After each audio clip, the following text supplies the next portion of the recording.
I'm going to tell you, no learning's going to go on. This is I'll good. take it back out. Oh. Mr. Pell, you good?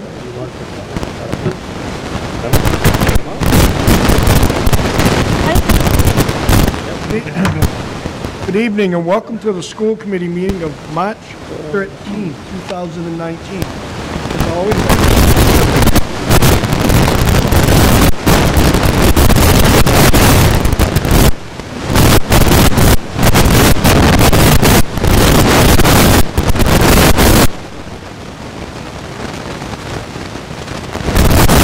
also, would you please join me in the Pledge of Allegiance to the flag?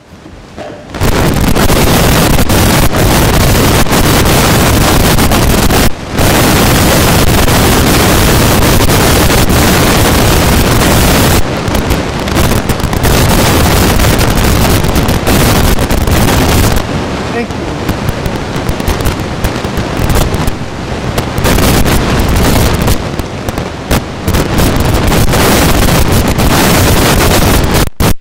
Second. 2019. Discussion? All those in favor? Unanimous. Thank you. Maura isn't here this evening. I believe that she had something to do with student council, or that might have been Monday evening, but she will be back for our next meeting, so we will hear our student advisory report then. Superintendent. Thank you, Mr. Hayes. I just wanted to give a brief mid-year goal update from where we're at.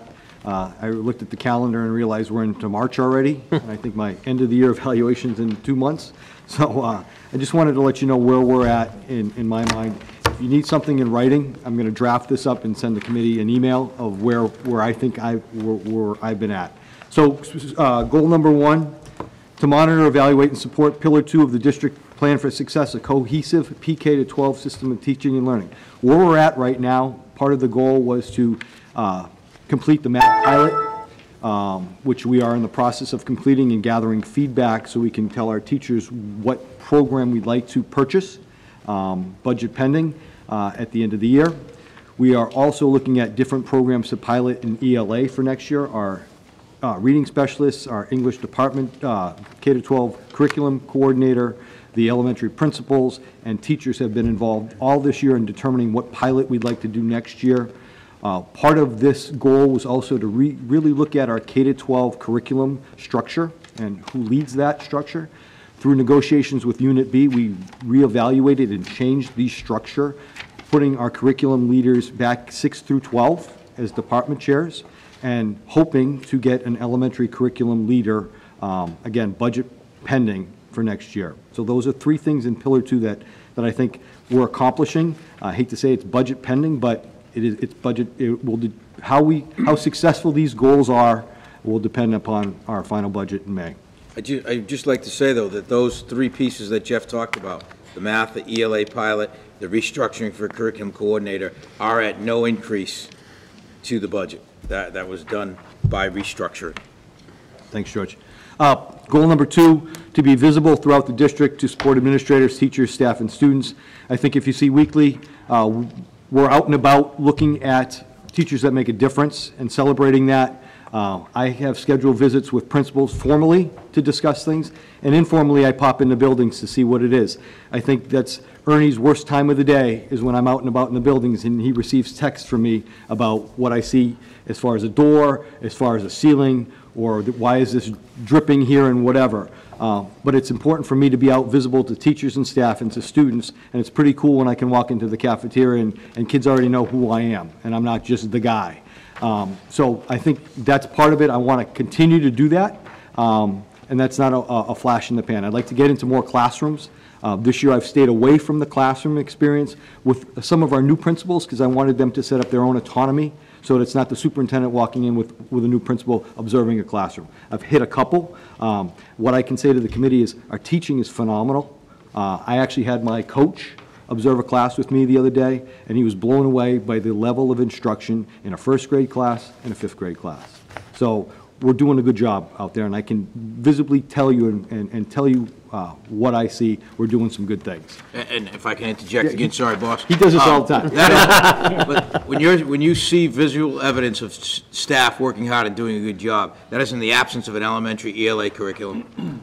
that we don't have, and that is with an expiring 7-year-old math program that is obsolete for today's students and today's standards. So I just wanted to make sure we realize that. And I'll also add to, we cut our no Atom budget in science as well. So we used to budget 100 grand for no Atom, and when that was grant funded, we're down to 50. So we've cut that piece of our curriculum in science as well.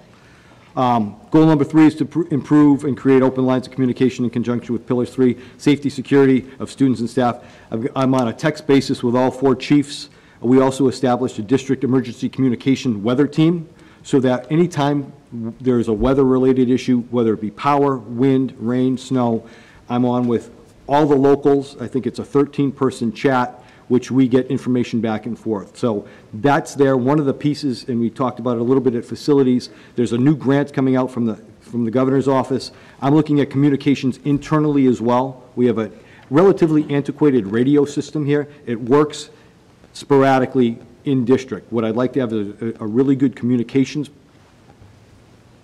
program and equipment so that we can communicate with all local PDs, fire, and I know with the new self-service going in Hanson, that should help us in this goal.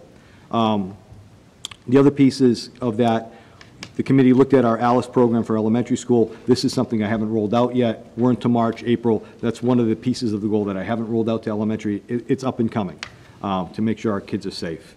Goal number 4, to develop a workable budget that will deliver services and create opportunities for the students of Whitman-Hanson so that they're prepared for higher education, workforce, and military.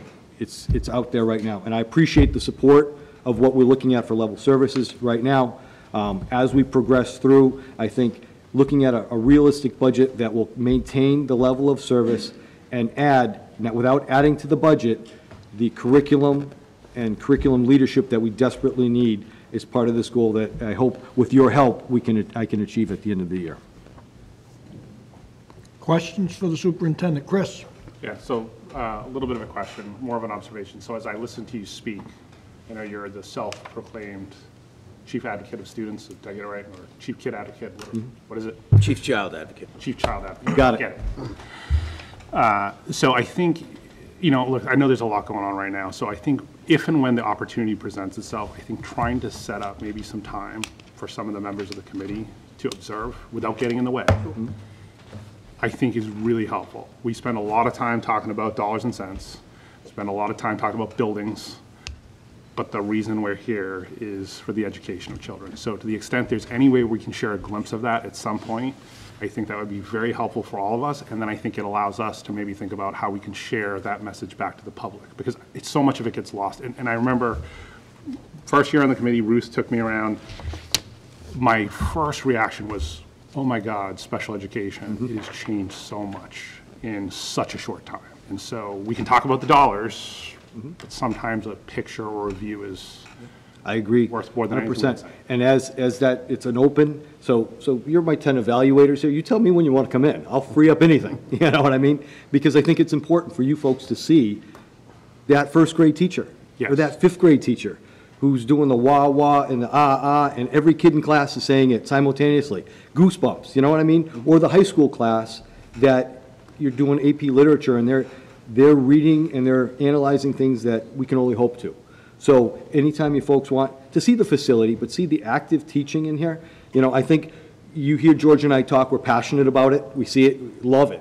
We love every day of it. But for the committee to see and then be able to go back to the community anytime, any day, 15 minutes, pick a place where we want to go. I'll get you some coffee and we'll walk around. The building principals would love to showcase what they do as well.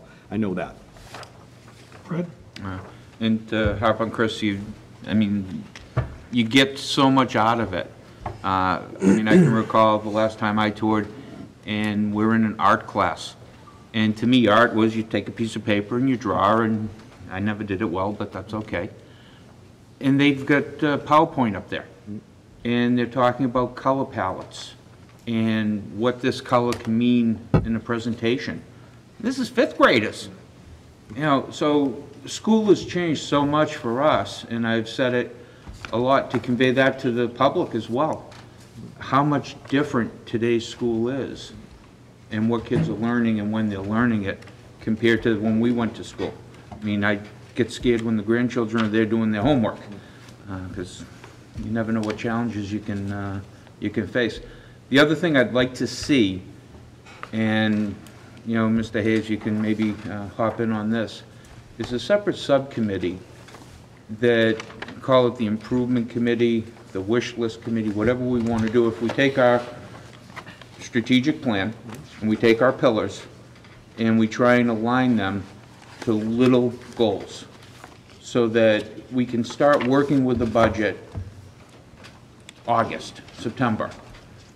We know, or we should be able to know, and I know we've got to get through where we are today first, but get through this budget season, get a clear idea from the towns of where we're going to be for a sustainable budget and where we can be for increments of what we can pick up. And also thinking outside the box, we need an ELA program. Can we do that on an exclusion and maybe not be faced? I know I mentioned this Monday night about our math program, and one of the fears is if it doesn't go through, what do we do? So maybe we can be a year ahead of the game, you know, so to speak, and we can start planning a little bit more ahead as well.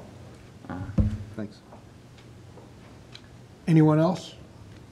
I agree with both of you, all of you. We spend way too much time dealing with a budget, and we sometimes, I mean, I'm probably the longest person on this committee, and I remember, believe it or not, when we started with the budget and kind of ran right through it. It wasn't as difficult as what it's been, and part of it, Chris, you hit on the head, and Fred did too.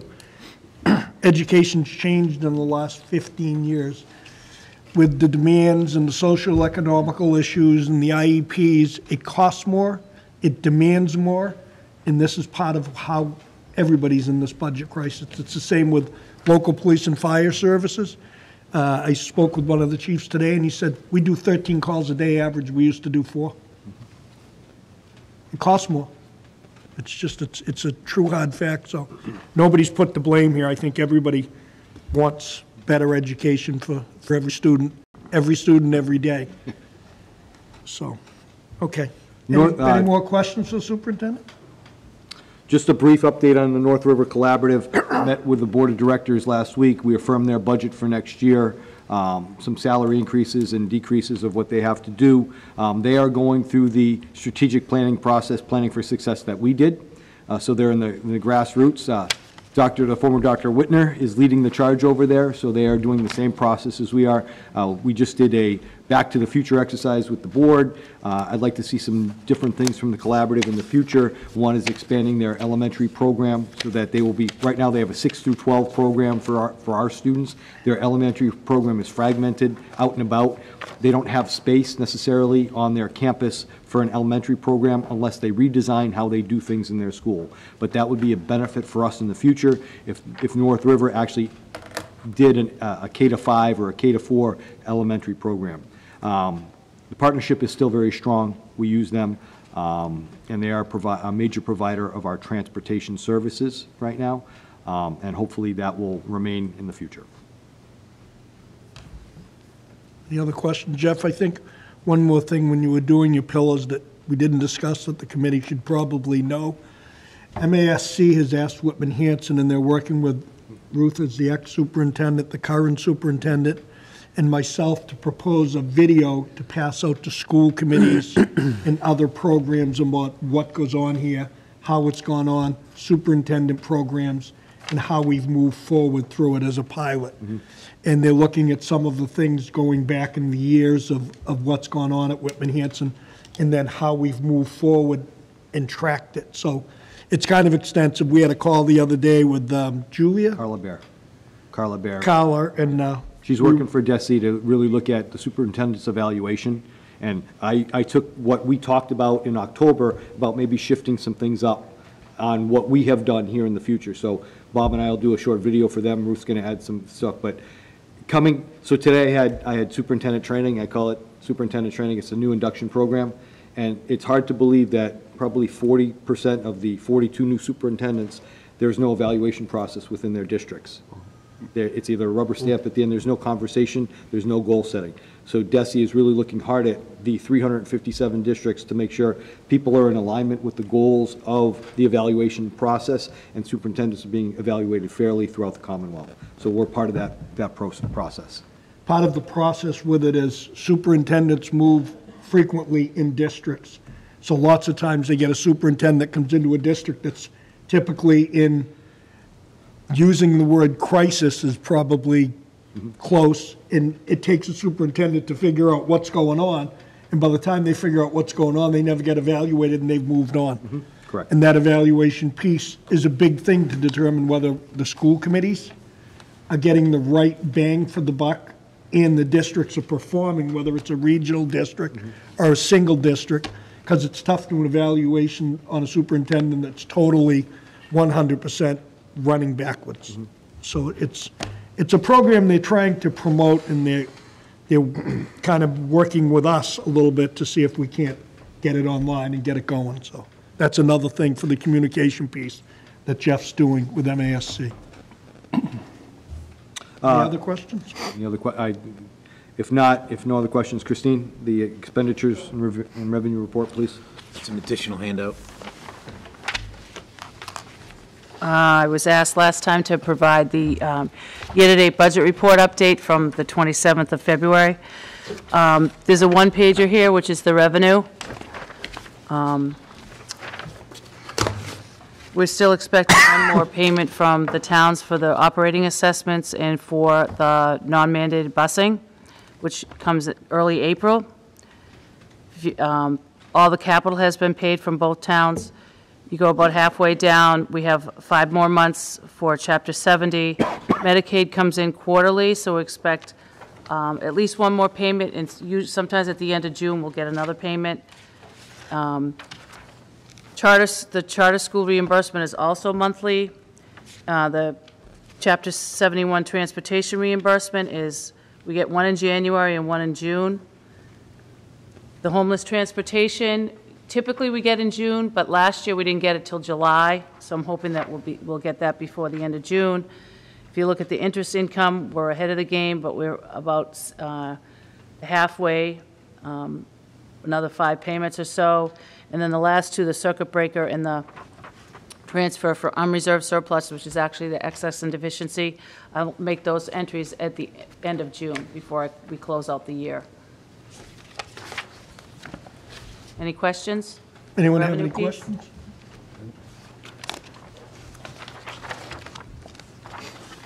So in the year-to-date expenditures, I would just want to bring to your attention, I sound like a broken record, but if you look on page 7, about halfway down the page, district-wide tuition to other schools, that's actually Recovery High Schools. So that's over by just over $13,000.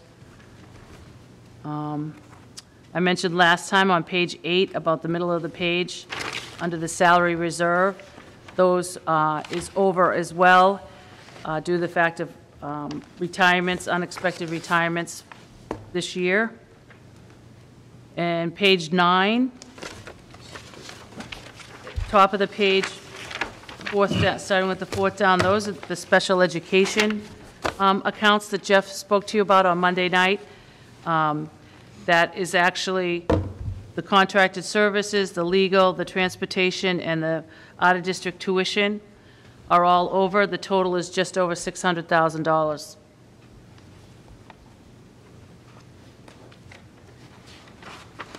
Anyone have any questions?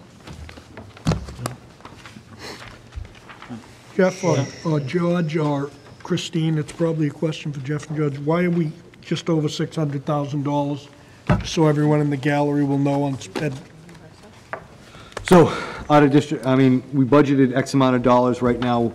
In the FY20 budget, we're already up $1 million based upon the figures that we have. It's a few move-ins who are already committed to a collaborative. Transportation costs range between $250 a day, back and forth. That's one of the cheapest, to $400 a day, depending on the company that we use.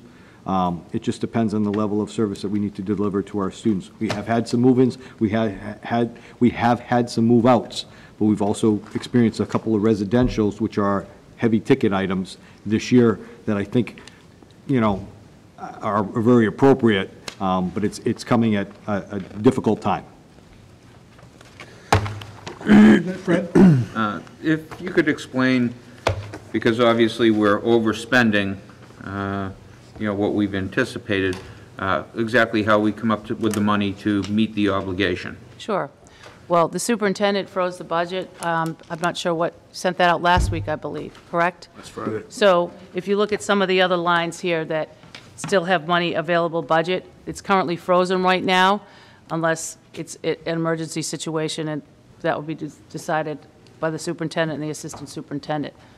So the long and short of it, that hopefully that money will make up some of this money to pay, to offset.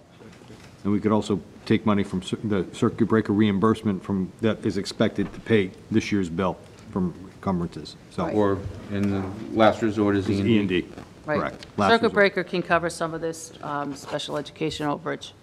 But it's a moving target. It's only But- March, so we could have a child leave, or we could have a child that we don't have to transport anymore.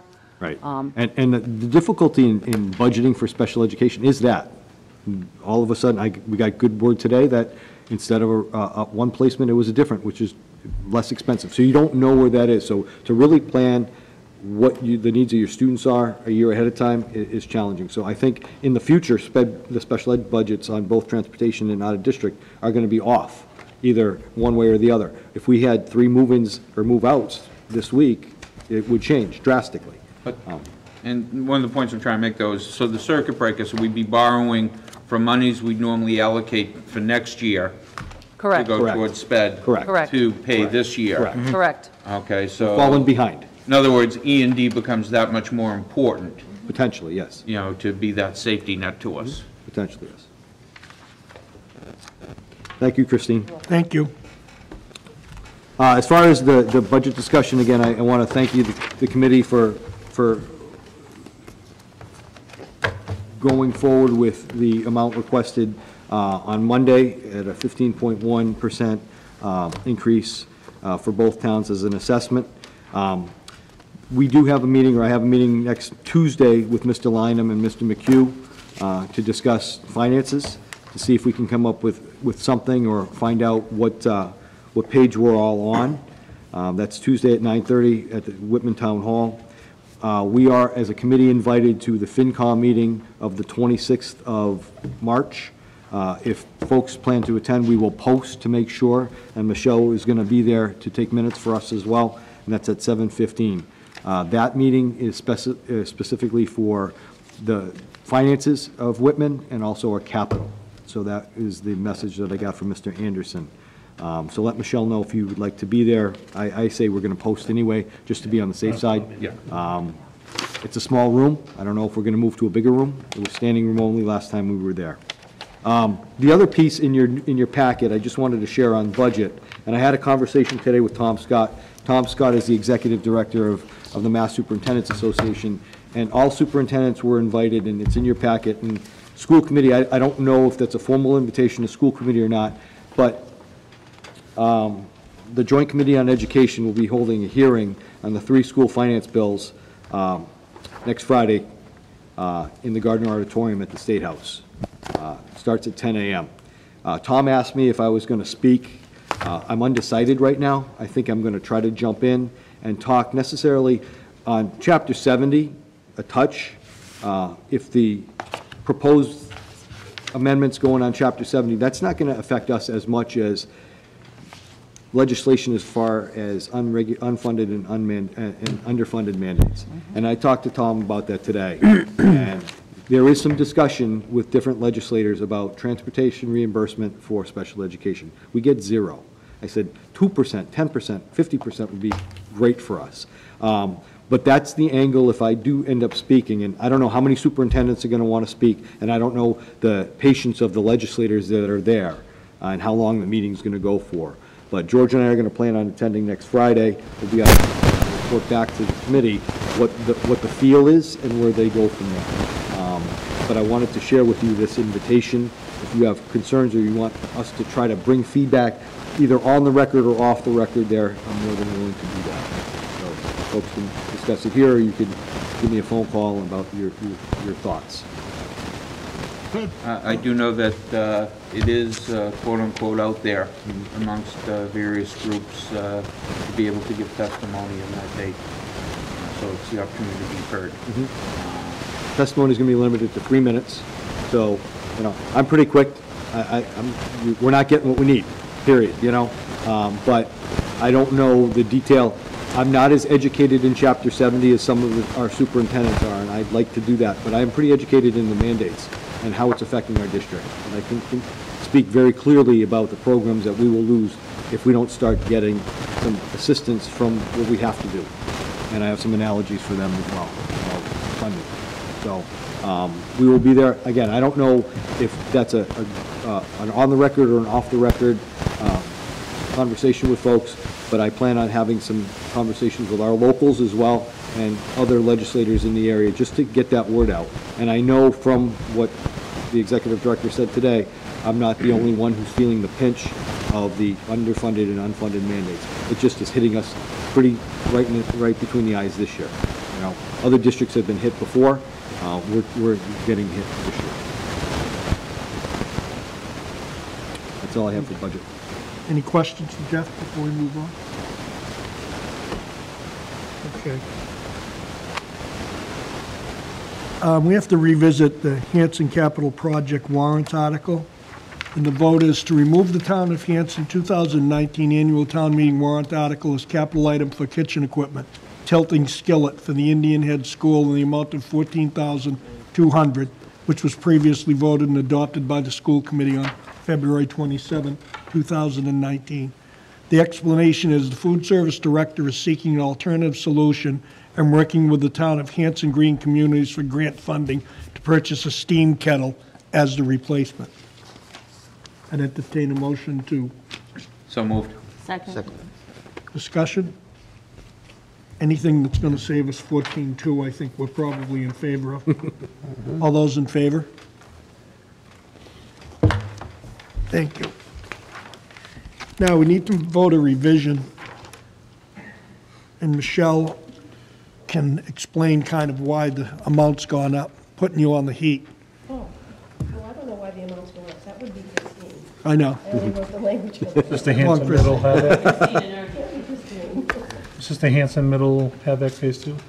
Phase 2, correct. Phase 2? So we put it out to bid, and we got 2 bids on February 28th. We only received 2 bids. And so this is if we were going to do the whole entire project, which has alternate, because the first bid, the base bid has already been approved at last town meeting in the spring of $500,000. So if we were to do all 4 alternates, which the first alternate is to add splits to the art room, music room, which are room 117, 120, and 121. Alternate 2 would be added splits to all of the first floor classrooms. Number 3 would be replace the air handling unit in the office area. And alternate 4 would be to tie units into the whole entire building management. So the total of that would require an increase of $675,000. So it would be, you voted the 500 for the phase 2, now we're asking you to approve $675,000, which includes the designer fee as well as a contingency. The long and the short term of this is it went up $175,000 when we put it up to bid. Right, and we're going to bond it, so Donna Hanson's already aware of this. Christian, what was the? So, Sorry, Bob. So written, before we discuss it, Mike, let's, please. I'd like to make a motion, we amend a motion adopted on the February 27th, 2019 meeting to revise by striking 500,000 and inserting 675,000. Someone want to second Second. that? Mike? so we originally voted $500,000 at town meeting last year Correct. for Phase 1. phase 1.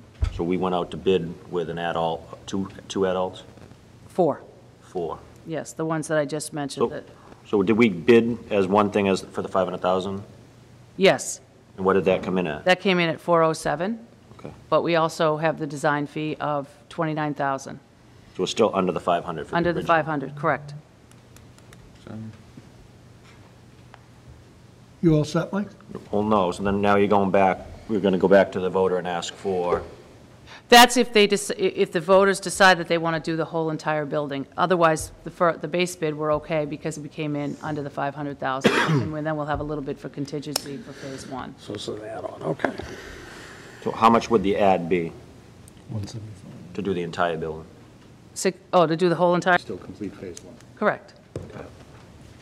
You good? You good? Yes. Thank you. Fred? And that was my question, were we looking for the difference from the original to 675, or were we looking for an additional? So Right. I just want So, clarification. the total on- is 1,175,000 to do the whole entire building. And this would be at the option of the Hanson town meeting and their Correct. taxpayers. Right. Yeah, that'll be phase two. And we're going to bond it, so the only effect in 2020 would be an interest payment. And then in 2021, I'd work with Todd to determine the schedule of how the town of Hanson is going to pay us back. Okay, so the district would take the bond. Yes, just like we do for all the other capital projects that we bond. But they have to agree to it. You as a committee has to vote that you agree to let the district borrow the money, and then it goes to town meeting floor in Hanson, and they have to agree to pay it. When we originally did it, were we only looking at one specific portion? Yes. In other words, why are we asking them to increase? Because we're going to the second phase, so we figured if we put it out to bid and did the whole building, we would get a better price than doing phase one, and then 2 years from now, putting out phase two, which is the first floor plus the other alternates that I just mentioned. We would get a better price if we did it as a whole than as if we waited and did it later. It would probably, we would know it would cost more money to do it in 2 phases versus giving one contractor the whole job. Okay. Mike? Is the same bidder on both, with all these, the low Yes, bidder? the low bidders. Who is it? Thomas E. Snowden Incorporated. Okay. Ernie, do you have something to add? Mike? Please. I can see there's additional questions. Christine and I sat down with the engineer. We kind of surveyed, well, actually, we do have a survey of the building. Where are the hot spots? Where are the places that draw a lot of humidity? So what we've done is, by putting the alternates together, we've given the Finance Committee selectmen options. Our alternate one, we can stop at alternate one, whatever that cost is. If the selectmen and the Finance Committee said we can only afford up to alternate one, we've done due diligence, because during our survey, we sat down with the engineer, so we said, where are the problem areas? And they're identified by the alternates. So when we go through the building, and like Christine had said, it would be beneficial financially to do the entire building at one time, obviously. But the prices we got, we felt as though from original quotes we were getting to the bid were very, very good, because we bid it at the right time. We got some pretty good contractors, and for us, we've given the selectmen and the Finance Committee a menu to choose from. And if they stop at alternate 2, we're fine with that. And we'll come back another time, and we'll rebid the whole, whatever's left, alternate 2, 3, and 4. But at least we're going to give them a menu to choose from. All right? That a little bit, that satisfied, Fred? Yeah, my line of thinking is, if we're going to do the whole thing, in other words, they've already approved 500,000. So why wouldn't we have said, okay, 500,000 plus we have these alternates we'd like to do, and offer to the town in one whole package, instead of, now that they're already in, so to speak, for 500, now we're going back a second time, almost. That's, If I could clarify that? okay. We asked the town, because we knew there was a problem, we asked the town to fund a survey, which they did. Through that survey, they identified the problems. Through that problem, survey, we put a budget together to do one area. After meeting with the Finance Committee, actually the Facility Subcommittee, we identified that that's where we're going to attack the second floor. From that survey and sitting down with the engineer and getting numbers together, that's when we put the menu together, 1 through 4, to give the town an option to pick. So I think we've been upfront with the town finance committee that this is what we found, and we'd like to do, we'd like to do the whole thing, to be quite honest with you, but we're going to allow them to find and look at what we have done the research on, and then make a decision on that. So it's been a 2-year process, probably going back 4 years in the capital expenditure, but it's been a 2-year process that we've been through trying to get this, to the point where we could bid it and get serious numbers from it, and now we have them. Right? Anyone else? I have a motion, the second. If there's no further discussion, all those in favor? Unanimous. Thank you. Okay, MSBA statement of interest.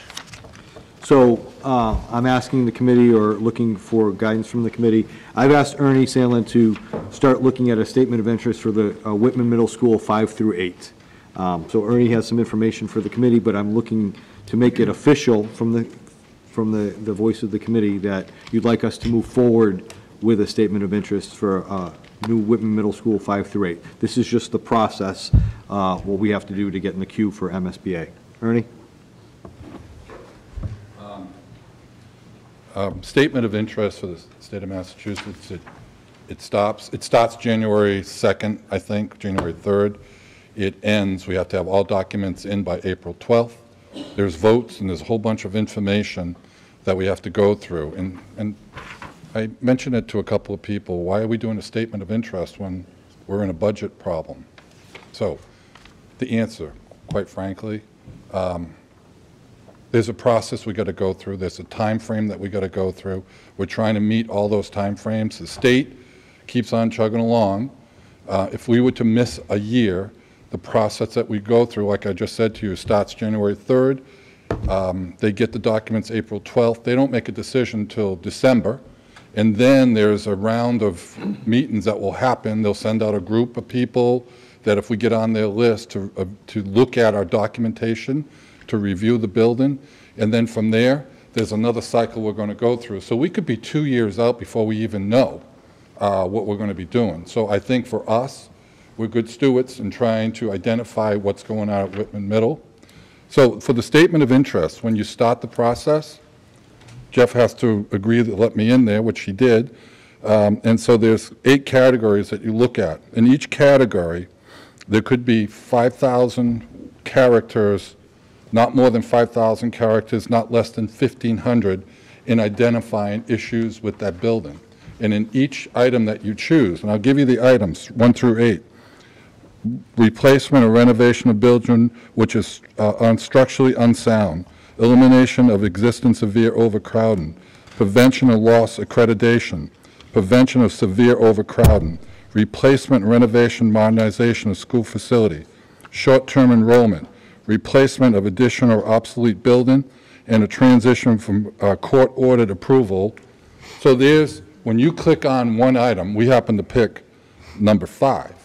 There's another category that comes up on that, and there's information that you have to supply to the state. And that information that we've started already could be from a brief building history. Whitman Middle School opened in '72. There was renovations done in 1997, and the boilers were replaced. I'm just giving you, some of the information I put together. Boilers were replaced in 2007. Total building square footage, and again, they expect it to be not less than 1,500, but not more than 5,000 characters. So you have to put a lot of information in there, and you look at the history. So it's a story that we're writing about, as a district, about Whitman Middle. And then building envelope, you have to provide, again, not less than 1,500, not more than 5,000 characters, the building envelope. So you have to do a lot of research. You actually almost have to dig into that building deep to find out what's going on in that building, because the plans and specification from this statement of interest that was done, I think, almost 20 years ago, and when you look at it, it says replace the lockers throughout the building. Guess what? The lockers weren't replaced. Replaced a lot of the exterior facade Guess what? That wasn't replaced.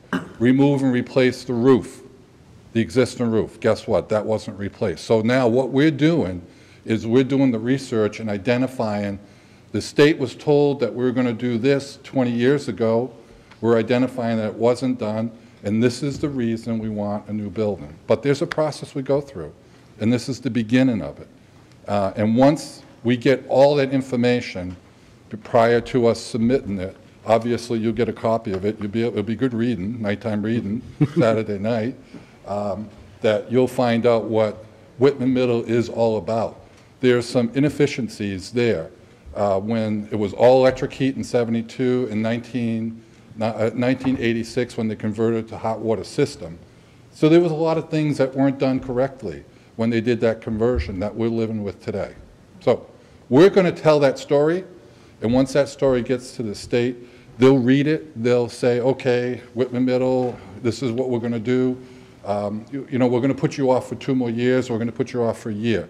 But at least we start the process with Whitman Middle. Okay? One of the reasons I asked Ernie to give this here for the committee is because of something we talked about at facilities subcommittee, or facilities last month, was the concern about the structure of Whitman Middle and some of the mold issues that we've had. So we are being able to work through that, but this is a priority for us to bring to the committee to say, yes, move forward with the statement of interest. I'd rather not push this off another year, because it could be 3 years before we get into the queue. I'd like to see where we stand. No harm, no foul at this point. What they can do is come back and say, you have 2 years to develop your funding for a feasibility study, or it's open for you in the next 6 months or a year or whatever. But without taking this leap, and if you've been in, and we can all go and take it to a Whitman Middle School, it's getting old really quick, and it's not efficient. And, you know, he lived it for a lot of years. Walking through, there are some places that they don't fit 2019 standards for a school. I have other questions. I'm just going to make a statement. Being through a few statement of interest personally from this committee, or being on the school committee, this could take 5 years. Mm-hmm. We don't even know where the list is, what they're accepting, what there isn't accepting. This is a first stage step. And the commitment really, really comes way down the road when you have to do a feasibility study. That's when the dollars and cents come, and the town physically can say, we're not ready to do a feasibility study, and push the can down the road. That could be as quick as 2 years, or as far away as 5 or 6 or 7 years, because none of us have looked at the list to see how many districts.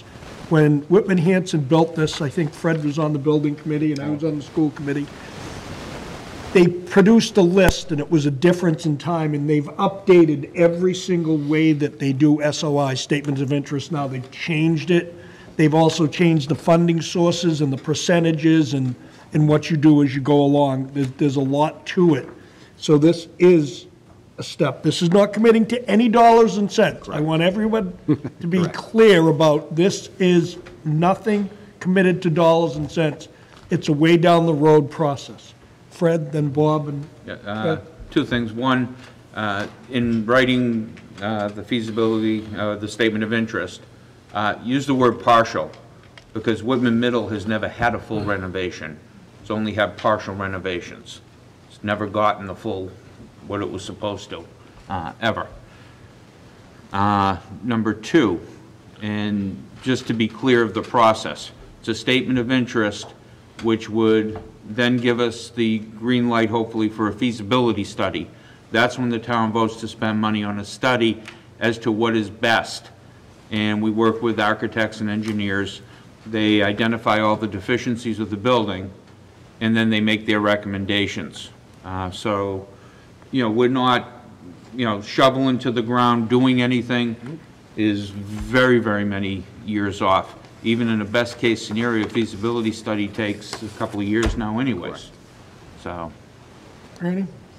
Oh, no, I agree with, I talked to Kathleen Sullivan yesterday.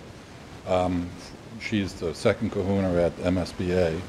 And when I look at that person, the history that she has with us, She went through that whole McQuon process, Indian Head process. She knows the district very well. We're in good shape as far as documentation. They know us, they understand us. Obviously, they supported us in this building. So that process, it's good that we're starting the process. That's all she's saying. It's important that we start the process, and she wishes that more communities would do the same thing. So once the process starts, we're all aware of it.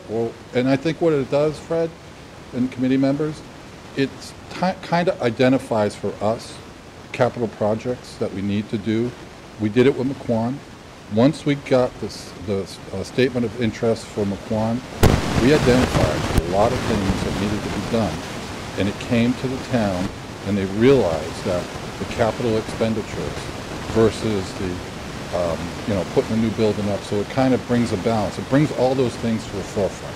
And we have to identify those when it comes towards the end part of the statement of interest. What are the real expenses to make that building whole?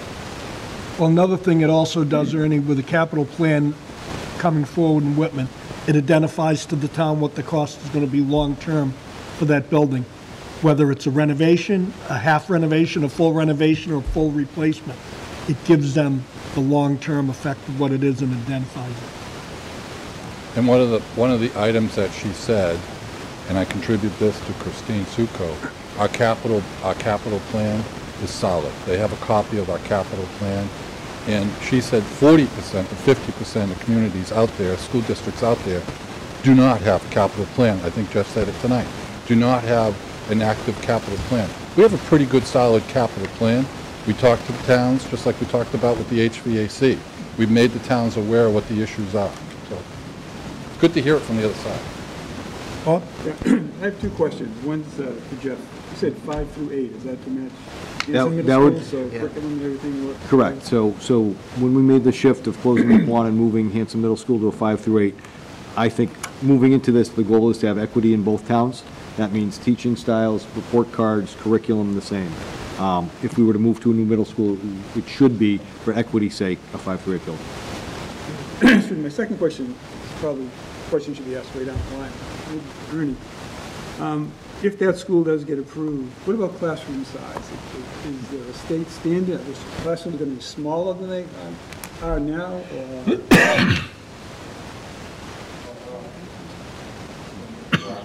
I can tell you what's over there because I've done the measurements. And the standard classroom would probably be around 800 square feet. What's happened over there is we have rooms that are all different sizes. So we've identified those in this document. Again, it's a working document. It asks me to please provide detailed description of educational spaces within the facility. This description and number of sizes and square feet of classroom description of science rooms, labs, including ages of most recent updates. We haven't done any updates in those science labs over there. We had a carpet to one of the rooms. And a description of the cafeteria, gym, auditorium. So within the middle school contains 43 educational spaces. There are 38 typical classrooms ranging from 750 square feet to over 900 square feet. I think the standard that the state will have for a middle school is between 750 and 800 square feet. But we have rooms that are all over the place over there. So to continue, the average standard classroom size is 825, specialty classroom, music, instruction 2, art room 1, instructional technology 2, group technology instruction 1 are also part of the core educational spaces. So through that evaluation, we'll come up with, we'll identify it for ourselves. We'll go, holy mackerel, is this? Yeah, I guess my concern is, are you saying that between 8 and 850 is a state requirement? Well, that would be the standard. That's probably pretty close to what's here. I'm just, what I would hate to see is the new school built and then the classroom shrunk. And then you have a lot of kids in the classroom. Fred? I do know that when we built this school, they had very specific guidelines, and even to the type of classroom that you were teaching in, for the size of it. So I would assume the state standards, would be Right. whatever they are. Right, but my concern would be, depending on how many students are in the classroom, that size. So, you know, only because I lived through that, and I went from elementary school to middle school to renovations. The classroom that I went to was much smaller than I had before. We had 25 students. It gets cramped, so I wouldn't want to see that. You're building a brand-new school, that they lose space and storage space. Yeah, that's always the problem. The state's not going to pay for storage space. Part of that is also, Bob, as we move forward, if we ever get to that particular part of it, we'll have to put a committee together to make sure that is also brought to an architect when the feasibility comes. If I remember correctly, when we were doing Guan Indian Head, and we sat at this table for months and months and months going over it, classroom sizes and fighting that battle, because that was brought up then, and I think it might have been you that brought it up, actually. So, Michelle, do you want us to vote this? Motion? I'd entertain a motion to move forward the statement of interest for Whitman Middle. Second. Discussion? Well,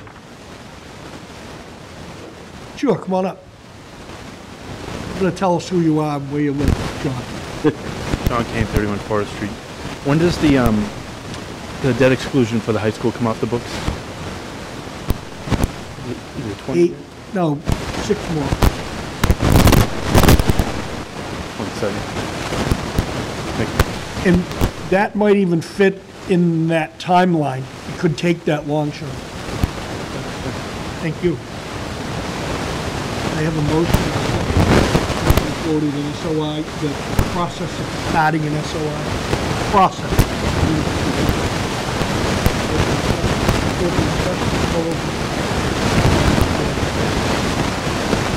Also, we need to add a couple articles to the Whitman Town meeting. Printed in your pack. Does everybody have one? Unless everybody has one, and people are reading it. They won't be reading it. Everybody got it? Right? Everybody else? One article is $7,800 to reimburse for the replacement of the rooftop unit, and the other one is to reimburse for the building of a boiler stack at Whitman Middle School for $11,700. Discussion? All those in favor? Thank you. School calendar. Mr. Simonet. So, in your packet, we've talked about this for a couple of months. We have two versions of the school calendar, one with an extended winter break, Christmas break, and one without. The extended Christmas break extends the vacation from the Friday, the 20th of December, and students would return back the Monday, 6th of January. The other calendar has students returning back on January 2nd. We wanted to bring this to the committee's attention so that parents could plan well ahead of time if we were to do an extension, or if we would remain kind of consistent that we always come back on the 3rd. Or the 2nd. So it's up to the committee. I know different folks have gotten feedback from parents. I've heard a few different things, kind of right in the middle, half and half. So that's why you guys get to make those decisions. Chris? Yes, should just share the feedback I've gotten. I spoke to several, probably about a dozen parents. Almost the vast majority, everyone of the 11, I'd say they all favored coming back earlier on the 2nd. And really their thoughts were around the impacts on the kids being ill for such a long period of time, impact on parents, so for those that are employed, 2 weeks vacation time, 2 full weeks, that's a lot. And the last was just around the fact that we do start usually before Labor Day. Snow days are unforeseen, so we'll start before Labor Day, and then with the 2-week break, the snow days, and getting out. That was just the feedback that I got. Has to happen before Labor Day, correct? Right. Okay, just making sure. All right. Through with that. And I've already shared it with the gotten some feedback. How? Does everybody understand exactly what Chris is talking about? I mean, I know it's on the calendar, I'll get to you in a second, but I know it's on the calendar. One choice would bring us back on Thursday and Friday, the 2nd and the 3rd, and the other choice would bring us back on the 6th. It would make the budget longer. The advantage to doing it in the shorter time is what this is talking about. If there's snow days, it won't move you so far into June. That shortened time. The other one is letting it go forward and gambling with it. Fred? Same thing, seems to be a topic around town. And the one thing that goes through my mind is our students are still going to be going for 180 days. And that was some of the conversation I had with parents. You know, teachers teach 180 days, students go to school 180 days. So it's the same amount of time, but it's just the way it's divided in. And after saying that, still the same reaction. You know, my kids don't need to be out that long. Rather see them come back. Rather see them, you know, because all of a sudden you sneeze and you're in February vacation. And this year, it seemed like it was very quick. That February was all of a sudden right upon us and they were on vacation. So I don't know if it's the same 11 or 12. I didn't hear. You know, one did say skip the break altogether. You know, so, you know, but that's what I'm hearing. I too have been hearing the same thing. I think if we were to do away with the February or April vacation, I think it would sit a lot better with parents to have the 2 weeks off in December, January. But there's already 3 vacations just like that. I understand looking for it. I absolutely get it, but I think if my daughter was still in Whitman-Hanson, I'd say, oh God, no. Mr. Cullity? I have a question. During this break, vacation, is the school shut down? No, I mean, there would be no students necessarily in the elementary The schools. buildings are still open? Buildings are relatively open. One of the things that we test, because the question came up, wow, if we want to take our kids on a vacation, we could leave before Christmas or after Christmas, those days, and still have 7 days somewhere, and judging on flights. So those are conversations that have come up, and this is why we brought it to the committee, because we wanted you to solicit feedback from the constituents and parents, should we close those 2 days or not? So talk to Ernie, and he's like, if it's cold, you can shut those elementary schools down. Those additional 2 days, 4 degrees, we probably save about $10,000 to $15,000. But if it's Decembers that we've had, flip-flops, there's no difference. So we're indifferent to this because we've heard both back and forth. But that's what I wanted folks in the committee. That's my concern. If it's shut down, might as well make it to 2 weeks. But if it's going to be open anyways for activities and things, short of pot, you know, the people are already in here. There's no financial piece to that necessarily. We're not saving money, so. No. That's my question. Mr. Bush? I'd like to make a motion, we accept the calendar where we return on January 2nd of 2020. And as an off note, let me be the one who handles any shutdowns, because I have experience. Wow. But that's not part of the motion. Second. Yes, you have, my friend. Would somebody second that? Second, you got it, second. Okay. Mr. Small? Well put, Steve.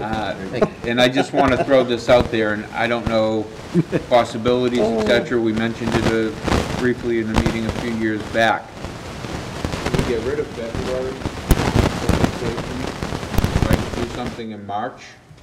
I know if parents wanted to go away, they'd be able to get much better deals on airfare doing something in the March timeframe from the Boston area, because everyone else is February and April and the airlines jack up the rates.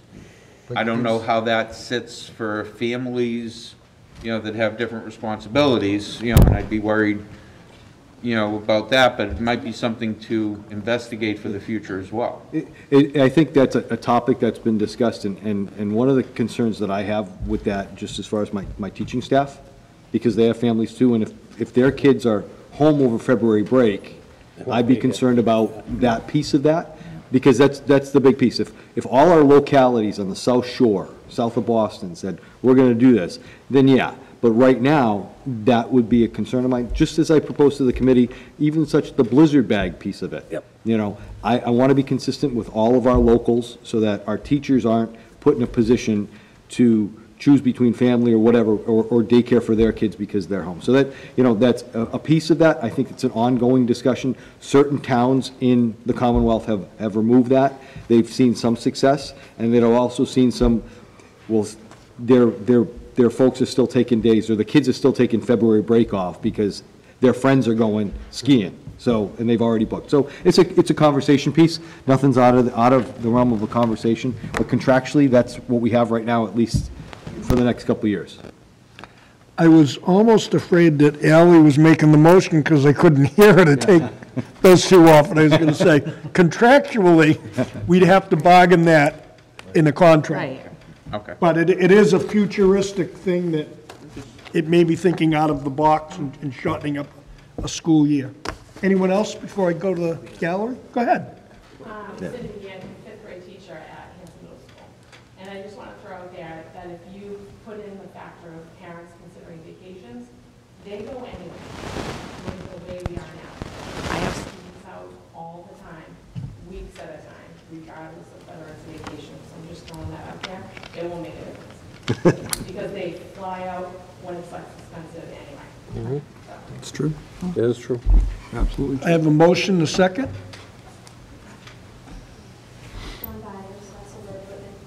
just want to ask the committee to make a decision based on education and not vacation. I haven't heard this point yet, and I'm not a teacher, but maybe I speak with some teachers, and I don't want to make this a debate about MCAS or standardized testing, but learning in the classroom is very important, and I believe every additional day that you can put into instruction and learning prior to those standardized tests is important. So shifting 2 days from January to June will take away some classroom instruction time. Good point. Mr. Boyce. And one more thing, and thank you, Don. If we want to have a district-wide lesson on January 2nd, 2020, that will be the 60th anniversary of JFK announcing that he's running for president in 1960. Are you volunteering, That could be a Steve? good way for us to all come back. Are you putting that seminar on? I was going to say, you I volunteering? will, and I'm on a roll, so. You might have some pull there. That would be a great district-wide thing. Some artifacts from the museum? And Wait a minute. That's a field trip, that, Steve. Yeah. All right, yeah, great. Field A trip. little latitude to see if Mr. Boyce was volunteering tickets for the district. I always do. Last meeting, he wasn't here, he did. One of our candidates in the audience, I invited as well. But yeah, it's always open to the schools and Okay. members, staff members. I have a motion and a second. And the motion and the second, just quickly, is for us to come back on January 2nd, which is Thursday. That is the motion. Anybody? And you're accepting the whole calendar. We're accepting the whole calendar. And the whole calendar, yes. That thank you. calendar with January 2nd being the return date. Is everybody good with that? Any further discussions? I just have one quick Ally? question. What would the first day of school be, the 28th of August? Yes. Okay, that's what I thought. Thanks. Any further discussion? All those in favor? Unanimous. Thank you very much. Okay. There are no gifts other than Mr. Boyce's tickets. Big field We have trip a that field day. trip. Big field trip that day. Mr. Hayes? We have a field trip. It's Decker. It's April 27th to May 1st, 2019. It's their annual trip. This year it's Orlando, Florida for the International Career Decker Conference.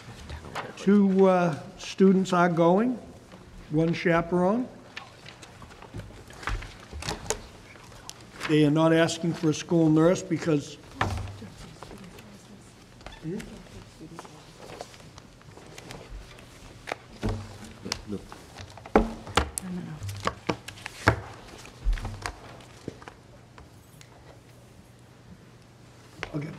just making sure you knew.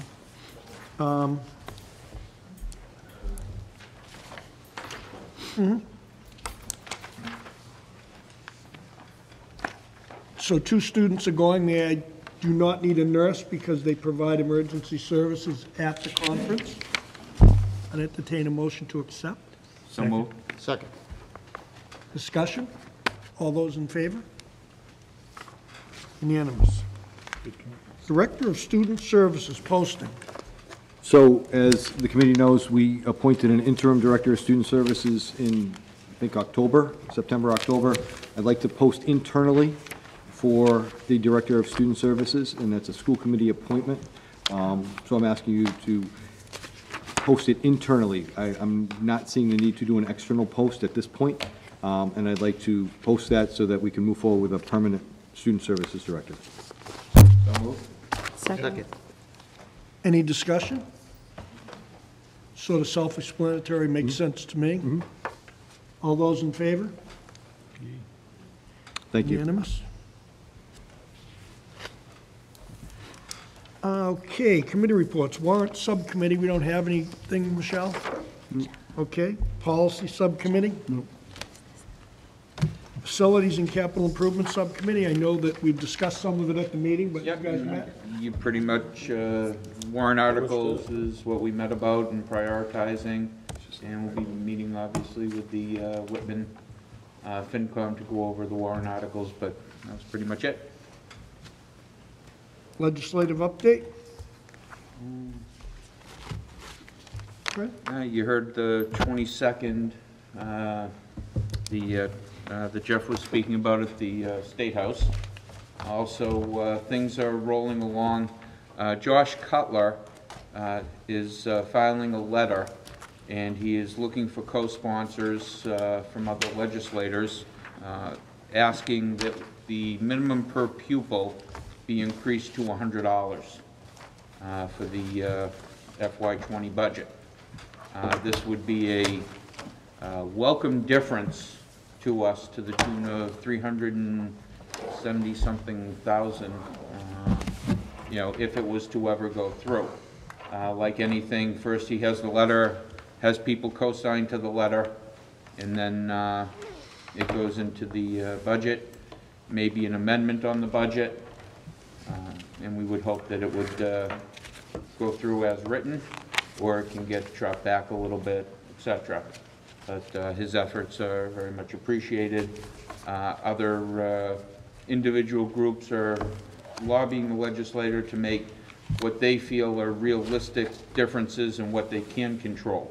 For the instance, the special education transportation, that's a very hot topic right now, and it's something that people feel that headway can be made on, or at least some sort of reimbursement.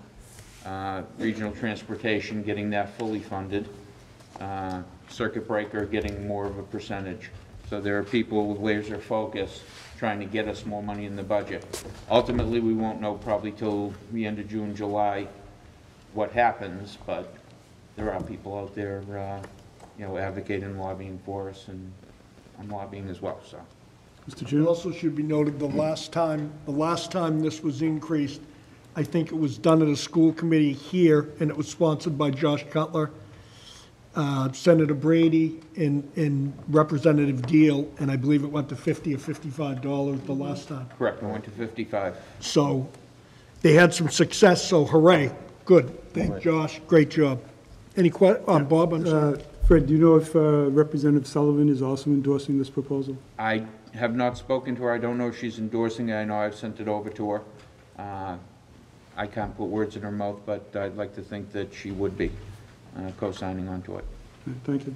Well, if anyone's listening to this meeting tonight, give her a little nudge to get on the wagon train here and see if we can get something going for some funding, because that would benefit the school district about $384,000.